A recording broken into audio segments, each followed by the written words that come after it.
There we go.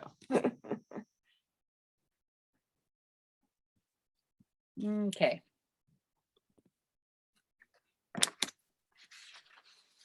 And you were going to do the PowerPoint, Margot. Yes, I was going to screen share in a minute. Yes. Okay. Boy, I just changed mobile phone plans. Do you know how complicated that is to change your mobile phone plan? No. Oh my God. It goes on and on and on. I haven't changed it did in it. I quite a did few years. I took the plunge. I went to T-Mobile. Ah, Oh, risky. risky. We'll see.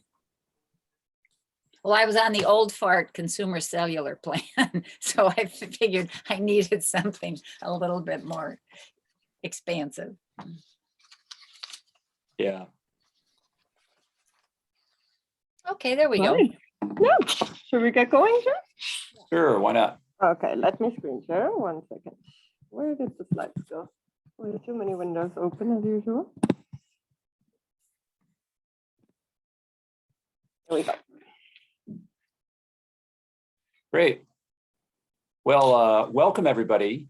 It's so great to see your faces, and as always, this isn't as good as being in person, but it's better than not connecting at all. I'm Jim Townsend. I'm the director of the Levin Center, and I wanted to welcome you to this this gathering where we are going to talk about the Levin Center's Washington, D.C. summer internship program. So let me make an adjustment on my screen here. There. So I thought the way we do this is kick things off. Here's the agenda. Kick things off by having all of us introduce ourselves. Just, say a word about yourself, maybe what year you are in law school, and anything else you want us to know, where you're from. Very brief. Just let everybody, get to know who everybody else is in the so-called room. And then I'll say a word about the Levin Center for those of you who are unfamiliar with our work and what we do here at Wayne State. And then we'll get into a conversation about, again, what the Levin Center is about, and also how it engages and how you have opportunities as students here at Wayne Law to become involved with the Levin Center. Then we'll talk about the Levin Center Washington, D.C. summer program, its internship program.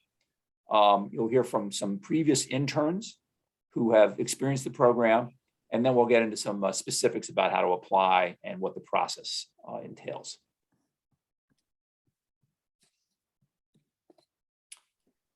So just a word about the Levin Center. Well, no, sorry. Let's go around the horn here and have everybody introduce themselves. Margot, do you want to start, and then Linda, and then Sure. We'll have everybody else to say a word. Absolutely. My name is Margot. I'm the program manager of the Levin Center, and I tend to be the one sending you all the bombardments. So apologies. I'm Linda Gustitis. I live in Washington, D.C. I am a graduate from Wayne State University Law School. I worked in the Senate for 24 years as a staff director of an oversight subcommittee for Senator Carl Levin, and helped work with him to start the Levin Center.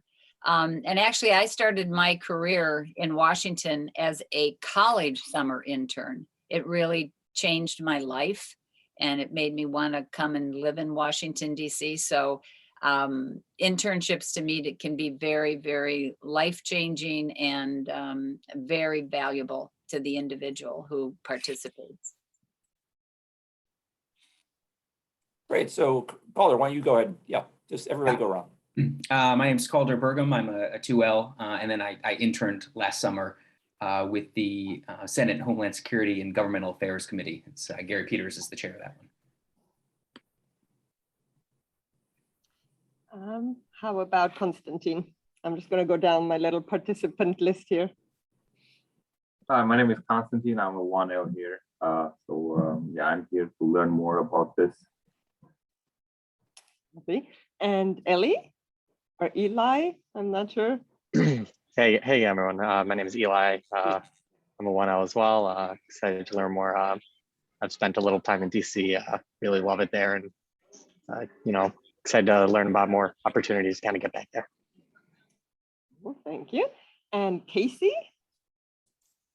My name is Casey Setlack. I am a 1L as well. I have a passion for public policy. So I'm really excited to possibly get my feet wet and actually getting to work on some policy. Thank you. And we have Kai. Kauka. Yes, so my name is Kauka. You can call me Kay. I'm a 2L. I did some oversight work in New York City, and I'm thinking of doing some in DC. Perfect. And then Marisa. Hi, everyone. I'm Marissa Thackerty. I'm interested in learning about this internship. I'm a 1L.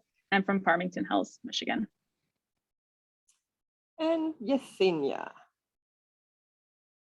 Hey everyone, I'm Yesenia. I'm losing my voice a little bit, and I grew up in Michigan. I'm originally from Royal Oak, have been around a few different places since then, but I'm hoping to return to DC. I worked at the Public Defender Service a few years ago, and I'm hoping to go back in a different capacity, something more oriented towards policy this time. Wonderful. That was everyone, I believe. Great. Well, it's great to have you all. And what I'll just do quickly here is just tell you spend a moment talking about the Levin Center. The Levin Center was founded in 2015 when Senator Carl Levin retired from the Senate. Senator Levin was the longest serving US Senator in Michigan history. And he really made his name as a leader in the Senate in terms of conducting oversight and doing investigations to get to the bottom of important issues and driving change through hard-hitting investigations and fact-finding that then eventually would lead to important policy changes. So the Levin Center was formed by Senator Levin and with the help of Linda Gustaitis and a number of other people to create an institute here at Wayne State that would champion bipartisan fact-based oversight. And our slogan is advancing oversight, strengthening democracy. And what that really is all about is trying to get lawmakers, whether they're in Washington, DC and Congress or across the country in state legislatures, to really embrace their responsibility to advance fact-finding and to do fact-finding and oversight in a way that is not captive to partisanship, that is above partisanship as much as possible. And the reason that's so important, of course, is that without a common shared, without a shared platform of facts, or at least an approach to facts that everybody embraces, it is really hard to have a democracy. And more, I think all of us who are observing what's going on in Washington and around the country in our politics, a lot of us are quite concerned about what's going on with this process, with where democracy is going, because people can't come together at least around a basic set of facts and a process for gathering facts. So we work with lawmakers, we train congressional staff, we work with state legislators and staff people on how to do oversight in a way that's thorough and effective and credible. We hold all kinds of events and symposia. We do a lot of work with institutions here at Wayne Law, like the Wayne Law Review, the Journal of Law and Society. And we really try to advance the public's understanding of why bipartisan fact-finding and oversight is so important and why they should demand it of their elected officials. I'm a former member of the Michigan House of Representatives and also served a period of time as a congressional staff person where I did oversight. And I can tell you, I've seen oversight really make a difference. And I've also seen oversight fail when members of the legislature did not take their responsibility seriously enough. So we think it's a really important aspect of democracy and of what lawmakers and public officials should be accountable for. And we really are looking for ways and are always trying to engage the students in how this can really be a great experience. So a couple words about how students can get involved with what we do. Career panels are things we hold once or twice a year to help students see that there are all kinds of pathways in politics and government, both at the federal level and the state level, for them after they leave law school. There are careers you can have that you may not be aware of in these fields working in the political process and in government that really are beyond what sort of a lot of law students are aware of. There's ways in which you can be a research assistant with us. We have a youth and government program where we engage with high school students and help them put on mock investigative hearings as part of a legislative gathering that they do. Again, I mentioned the Wayne Law Review and the Journal of Law and Society, the symposiums that we do every year. And otherwise, we just keep engaged with students. And finally, we have a new externship program. In addition to these internships that we've been holding and supporting for the past 6 years, we're launching just next year in January, the first Levin Center, and in a partnership with the Keith Center and the externship office here at the law school, an externship program where students will be able to go and spend a full semester in Washington, D.C., working in a congressional committee if they want, or working in a civil rights organization, national civil rights organization. And so that is similar to the internship program, except it covers an entire semester, and you get course credit for doing that. We're not here to talk today about that. We're here to talk instead about the internship program. And that's what we'll discuss for the rest of our time. So I think I'd like to now turn it over to Linda Gustaitis. And Linda, will you kind of provide a bit of an overview of what the internship program is all about? Right. So we take anywhere from 2 to 5 interns, students.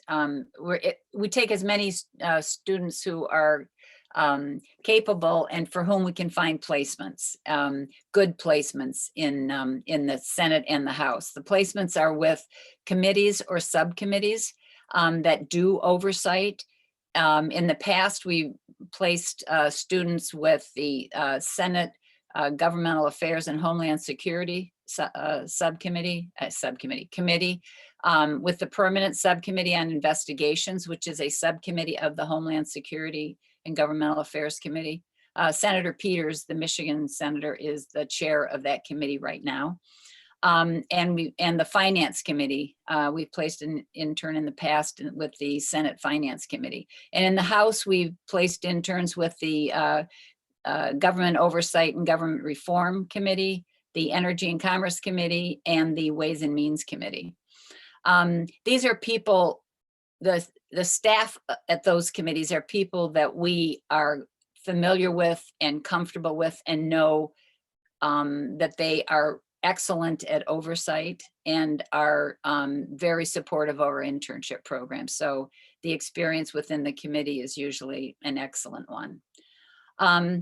The position is a legal clerk position, so it's not your summer intern, college intern position where you can be running around and doing anything. These are very serious jobs where you can be doing legal research, drafting questions, drafting memos, reviewing documents. A lot of oversight is tedious in that you review a lot of documents. Some investigations can have hundreds of thousands of documents, and you're looking for the nuggets and the important information.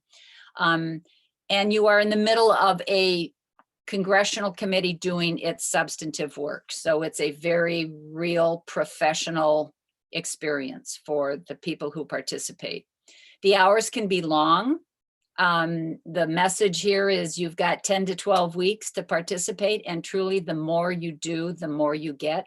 So while we have a minimum of a 10-week program, I really encourage everybody to make it as long as possible.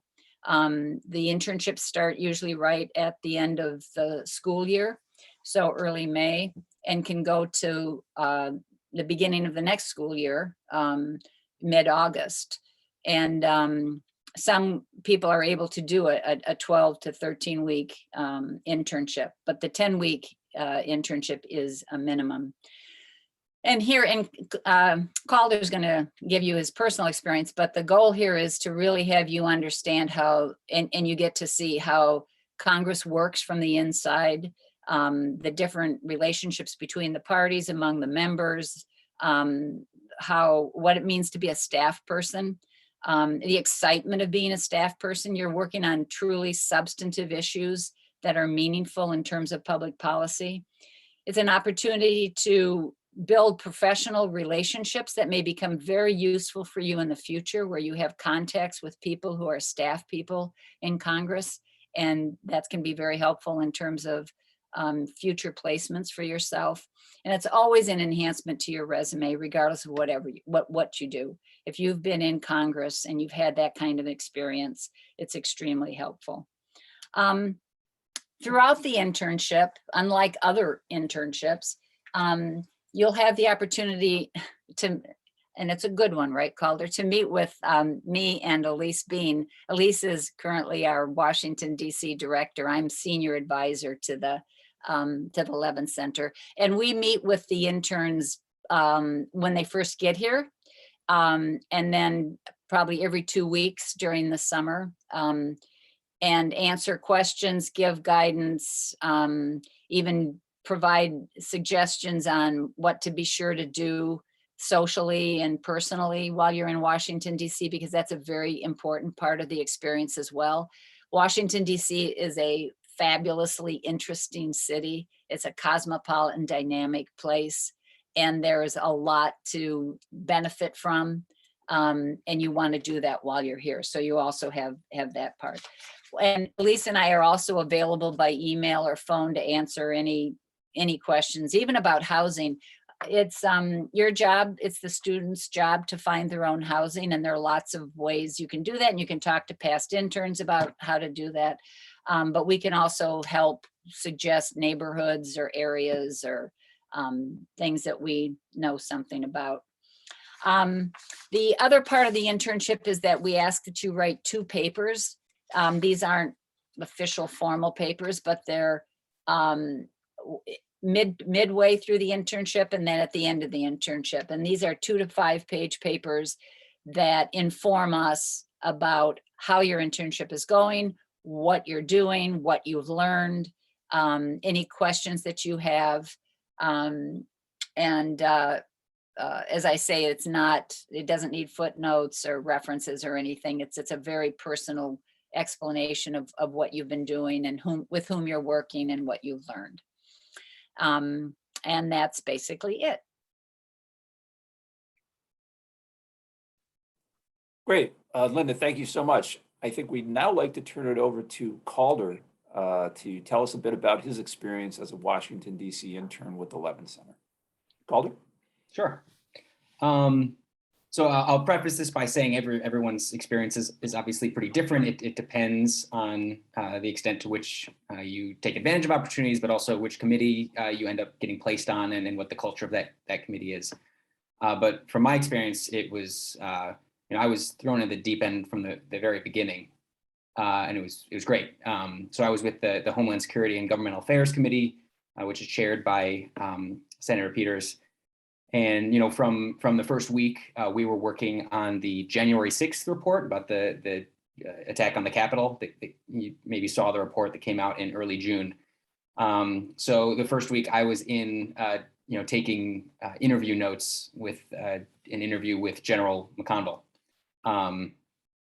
Then helping editing the report right off the bat. And then so you really see all parts of an investigation. I saw the report writing process, the editing process, the interview process, rolling out the report, the hearings that are held, how we're dealing with the press, how we're dealing with witnesses, just the gamut. So it's a really wide ranging experience. For our committee, we had our investigations team had pretty wide jurisdiction. So we have investigations going on. We had the January 6th, we had investigation on COVID. There's another one on cryptocurrency that's going on right now, focusing on social media. So it's really wide ranging. And I think, you're going to have an interest in whatever it is, the work you're doing, because it's super timely and interesting. Trying to think what else to cover. The meetings with Linda and Elise are great. They're legends on the Hill.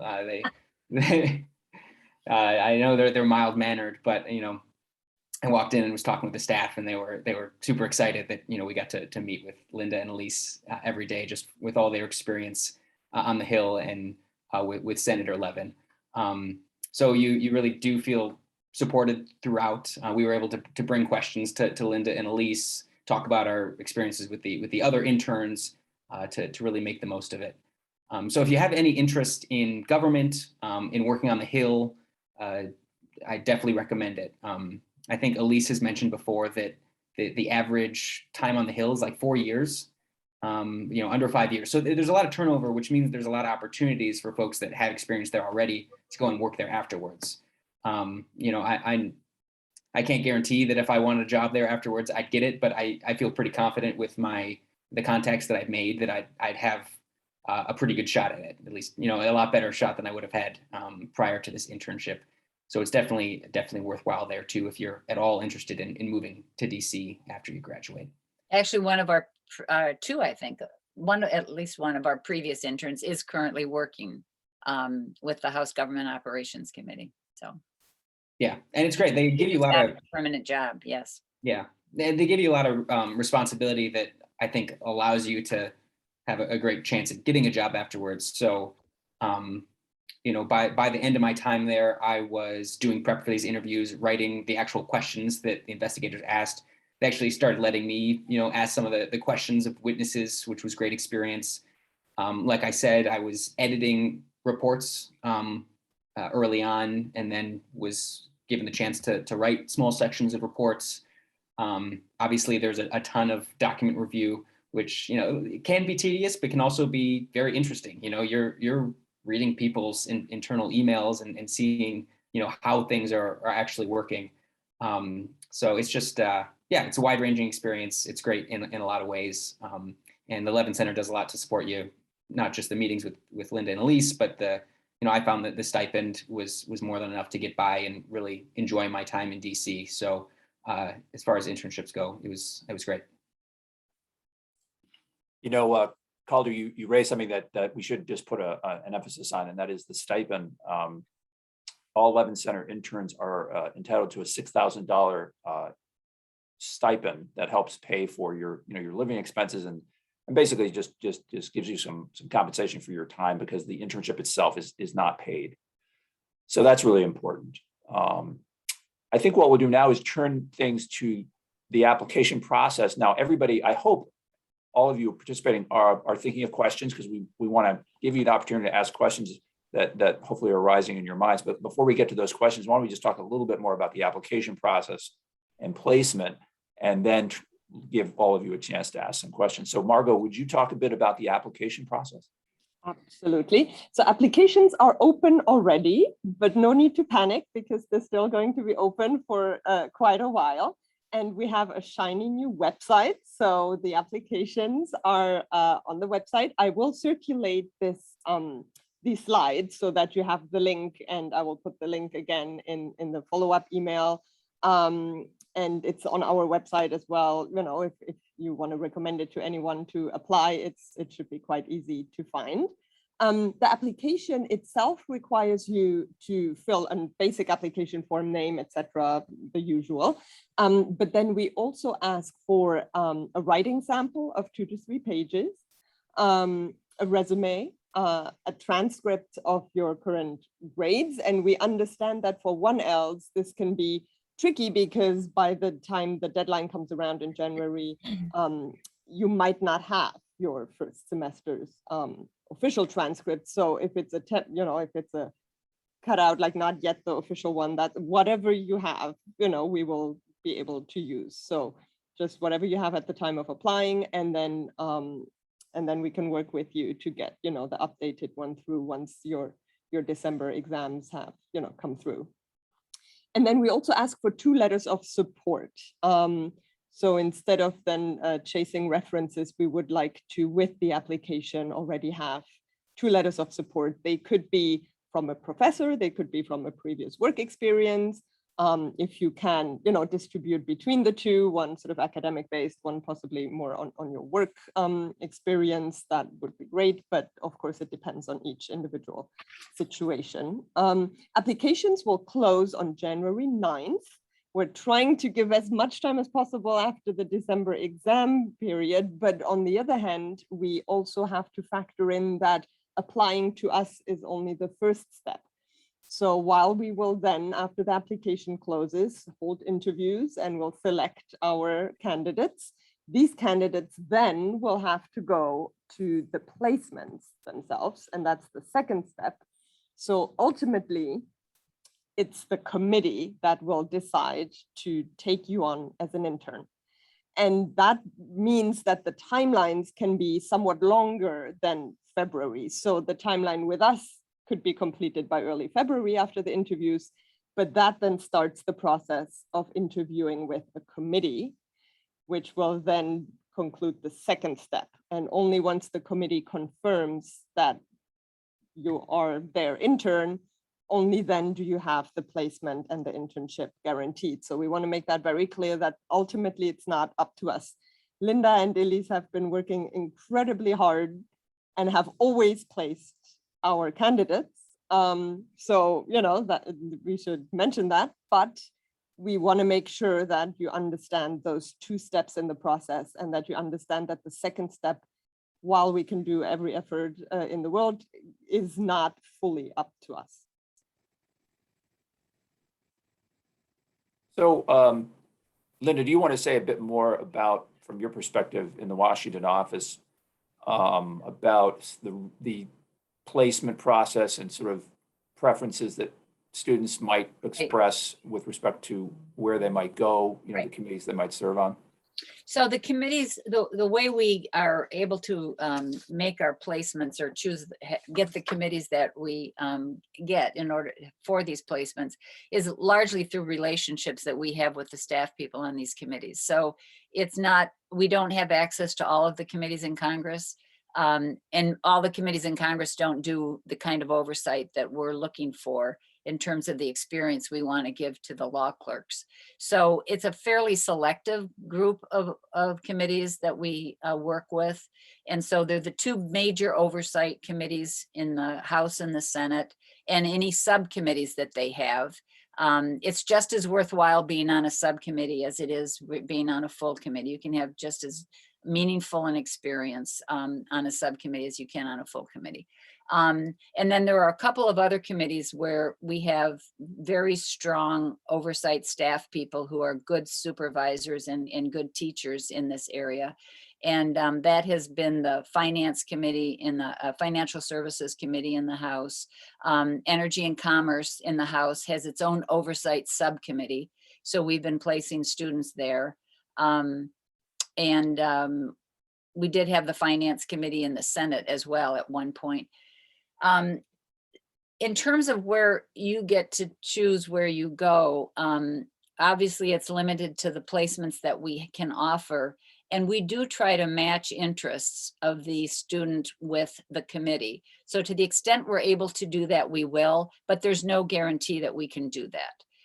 The other thing I would add is, regardless of your interest, this is the kind of situation where you can learn so much regardless of the substantive topic. You know, if you're into immigration issues and you're put on a committee that's dealing with COVID contracting, trust me, you can learn so much about the process, the technique, the relationships, how you get in from, how does a subpoena work? It's all, those are all common elements that you're going to be able to learn about in the 10 to 12 weeks that you're here in the internship for the summer. And let me just say something about the interview. So what happens is, after you go through this interview process, if you're selected, then I will, and you tell us what your preferences is, we'll try to do a match, and then I will assign you to a committee or subcommittee, and you will then work with the person on that subcommittee, and it's arrange for an interview. And that interview is obviously by Zoom. And then after that interview, the decision will be made by the committee as to whether or not they want to go forward with the internship. 90% of the time, the answer is yes. So we've got great candidates and a strong field of people whom the committees are very eager to accept. They've all had great experiences with us and with our students. So the likelihood is that you would be accepted by the committee. But this hasn't happened in 100% of the cases. So you do need to have that. We do need to have that caveat for you. And even in that case where the person wasn't accepted by the first committee, we got a placement for that person. So it did work out. Calder, did you have something you wanted to say? Did you raise your hand? Oh, no, I didn't. Oh, okay, I thought I saw this. Oh, no. But yeah, I will just echo that. Make sure to take the second interview seriously. It is the first impression, and there aren't guarantees. So it is important. Great. Actually, Well, we'll work with you a little bit on that second interview, on the interview with the committee, and give you hints and tips about what to do in order to prepare yourself for that interview.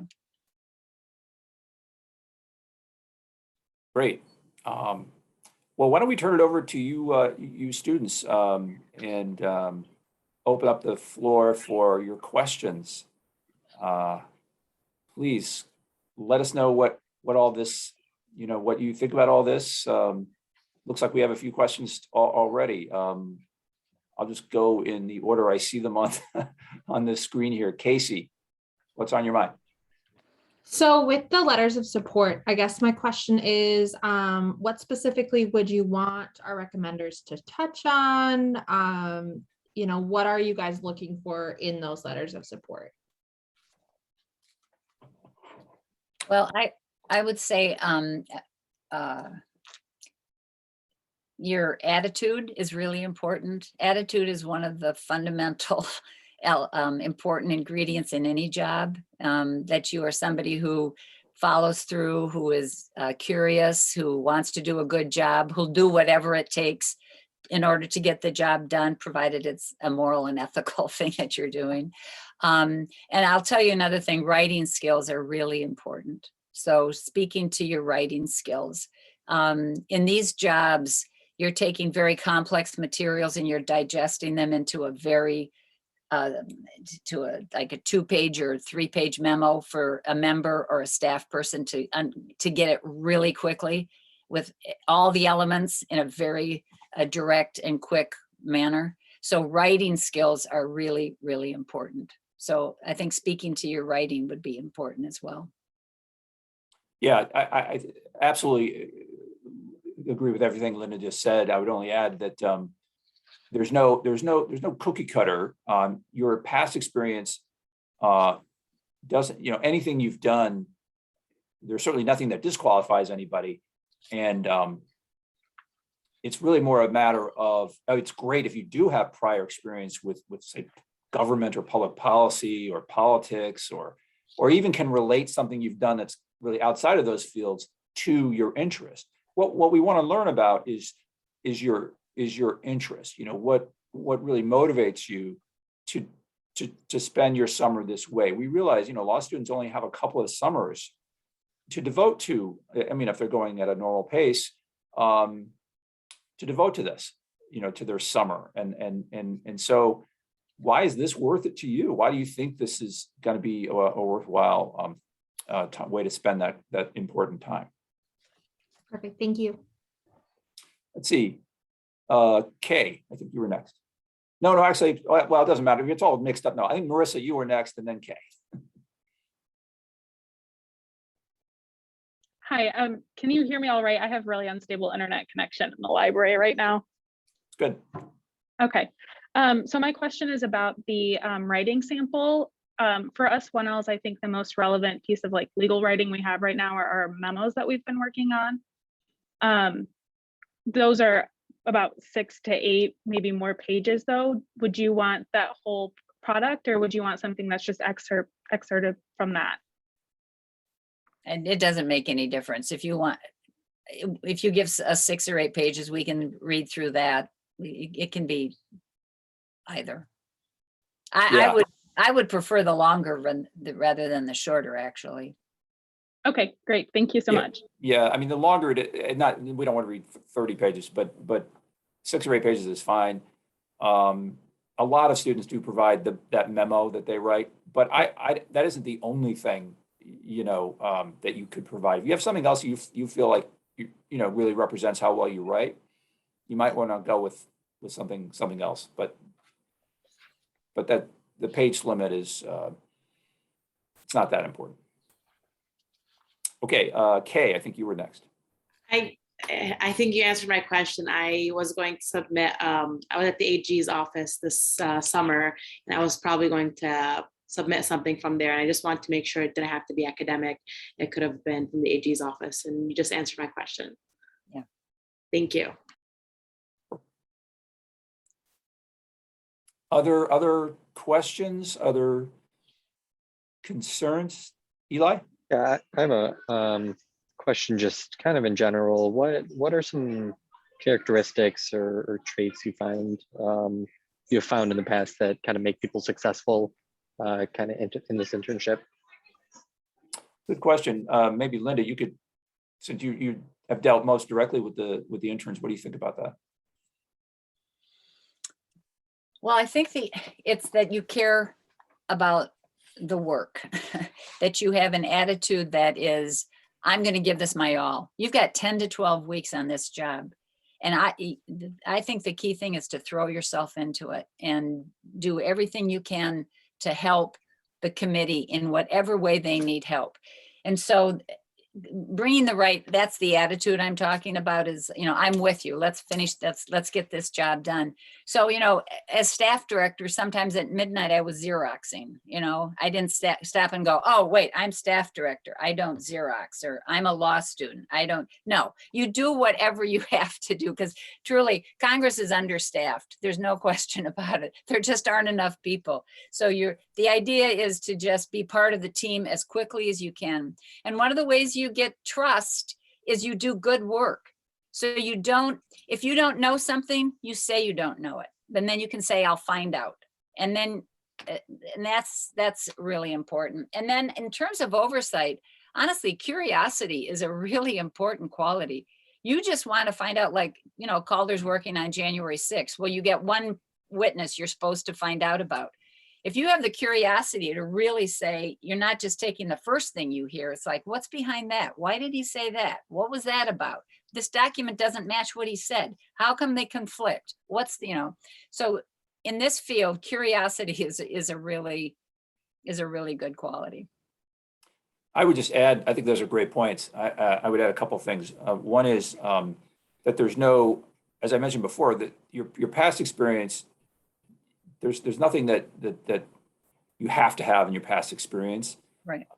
In fact, a lot of times people with very diverse backgrounds, people have all kinds of experiences and backgrounds, bring an awful lot to investigations and oversight, because you never know what's going to hit you. You never know what kind of task you're going to be given, and what kind of answer they're going to ask you to try to find.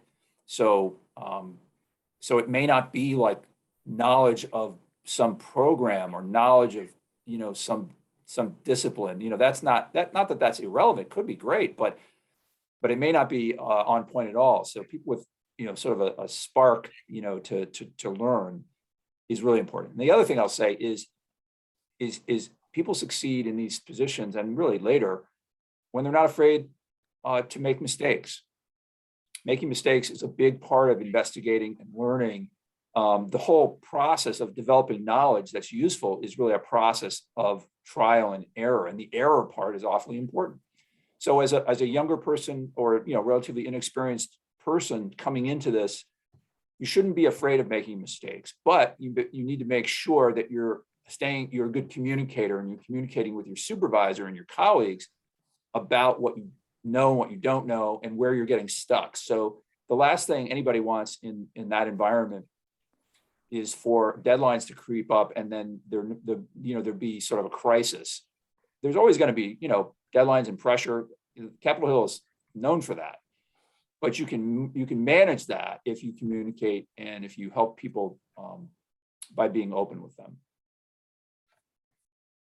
I could just add two things. I asked that exact question when I did my second interview last year with my committee.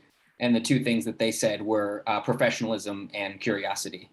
So I will say on the professionalism front, you are representing your committee, representing the senator that chairs it. So they take that seriously. And to Jim's point, it doesn't mean you can't make mistakes, but just making sure you're showing up and doing the job and putting everything you can in. And then I'll just echo everything Linda said about curiosity. Like when you get assignments, really thinking through what the committee's trying to accomplish and not just doing, just that face level stuff will go a long way to endearing with them and getting them to give you more responsibility as the summer goes on. As far as the amount of work you need to do, Linda said, always make yourself available. And certainly like for that January 6th report, for instance, I was texting one of the lawyers on the committee at like 11:30 because I was given the role of making the table of contents and they wanted to get this thing done really quickly. So certainly you'll have some like outside of 9 to 5. But for me, coming out of 1L year and certainly compared to this year, I found it to be less stressful and less like work than law school. But for a lot of folks, it's just constantly in the books that first year. And it wasn't that. I got to enjoy DC as well as put the work in. So certainly don't worry about having to be like constantly in the office. You'll get a balance. I just want to other questions? Go ahead, Margo. Just because what Calder said sort of reminded me of another point. Calder said that you are, professionalism is what they're looking for, and that you're representing, the committee, the senator, or the representative. And from our perspective, you are representing us and the law school and the Levin Center. And so to also just be aware, when you do start your placement, that we're sending you as our envoys, so to speak, and to just, take that role to heart, which I'm sure you all do, but you will be for that time, for that summer in that committee, you will be the face of the law school and the Levin Center.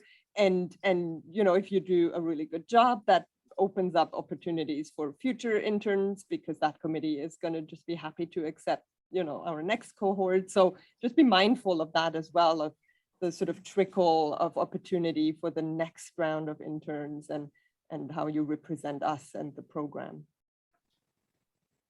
Yep. Other questions or thoughts? Well, one question we didn't address is in person or remote. And so we had 1 year where it was all remote. And this last year it was part remote. Some people had remote and some people were in person. My expectation is that this summer it will be in person, that everybody will be in person. I think every committee makes its own decision. So it's not something that's across the board, which is why last summer, some people were in person and some people were remote. But even the people who were remote chose to be remote in Washington, D.C., so that they were still had opportunities if the doors opened that they could go in every once in a while, or that they could still experience Washington, D.C. So even if to some extent, internships end up being partially remote or remote, I would still advise, to the extent possible, coming to DC to get the DC experience. Right. I'm glad you mentioned that. I'm also glad that, Calder, you mentioned professionalism, because it is an important characteristic. And it's how you not only write in a professional way, but how you speak and how you present yourself physically. These are business jobs, so they're not law school. And although everything has gotten so informal through COVID, you need to dress professionally and present yourself professionally when you show up, so people take you seriously. Good point.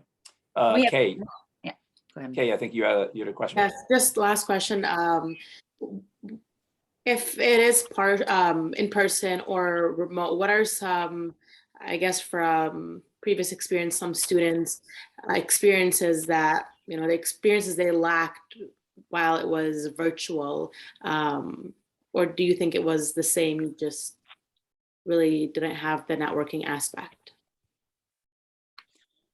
Well, I think you still develop relationships with the staff people, but it's much better, obviously, to be in person. I mean, I'm hopeful. I'm very hopeful that these internships will all be in person. But we can't, there's no way for us to predetermine that or have any assurance about it. Yeah, it's one thing we endeavor to do, is to make sure that the communication is good to the best that we can make that happen between the students and their placement, and that at least people know what's going to happen. But if there is a problem, if there is a pandemic issue, you just have to be. I think we all, and with all of this is a little bit of unsolicited advice. I would just say we all have to kind of focus on the things we can control and the things we cannot control. We have to just sort of do the best to manage, and whether the interns are able to come in person is one of those things that's just not going to be under the control of any of us on this call. So, but we'll make sure as best we can to empower you to find out what's going on to the extent anybody's able to tell you. And so when I started, I wasn't sure if I get to go in person, but I still went to DC. But I reached out to some other staff members, and they actually even reached out to me just to see if I want to do like a Zoom lunch coffee thing to network. So there's opportunities, but I would be very surprised if it was not at least partially in person this next year, just with the way things have been. I'm actually, this semester, I'm continuing my work with the committee as like a directed study. And I know they're pretty much fully back in person right now. And I think it's just so much easier for the staff that it would have to get really bad again for them to go remote by next summer. Thank you. All right, other questions, thoughts? Maybe we should wrap, if we're ready to wrap, just with a couple of takeaways, Margot, about the process. I know everybody saw that, but maybe just a reminder as to deadlines. I think you said January 9th is the deadline for the applications. The big day to remember is January 9th, which is still a while away, and I will make sure that you receive more information after this session, but also towards December, just as a little reminder, maybe earlier in December before the exam phase gets too crazy. And also, if you can spread the word, anyone that couldn't make it today, or that expressed an interest but wasn't sure where to find things, just in your class groups, Facebook groups, whichever groups. And we're also happy to connect you with previous interns, just like Calder. But if you want to hear from more people, very happy to do that. Any question that comes up after this session, of course, very happy to jump on another call or reply by email. So definitely just use the time while the applications are open, and we will send reminders, and January 9th is the date to remember. And I'm doing what Calder just did. I just put my email address in the chat. If you have any questions, please just go ahead and email me or Calder. Yeah, here I'll do the same thing. Join the crowd here. Yeah, otherwise I would just say, please, don't hesitate to reach out to any of us. And I wish you all the best. I know this is not the easiest time of year for any of you, especially, I think, was everybody here a first year? Yeah. Yeah. Okay. So if everybody's, these are not easy times at this point in the process, and I'm sure. So we appreciate your coming out, and I know we all wish you well in the next few weeks as you get through the final parts of your first semester. Okay, thanks everyone. All right. Good Well, luck, thanks all. everybody. Bye. Take care and stay Around. safe. Okay. Thank you. Good. Stay safe. Yep. Bye-bye.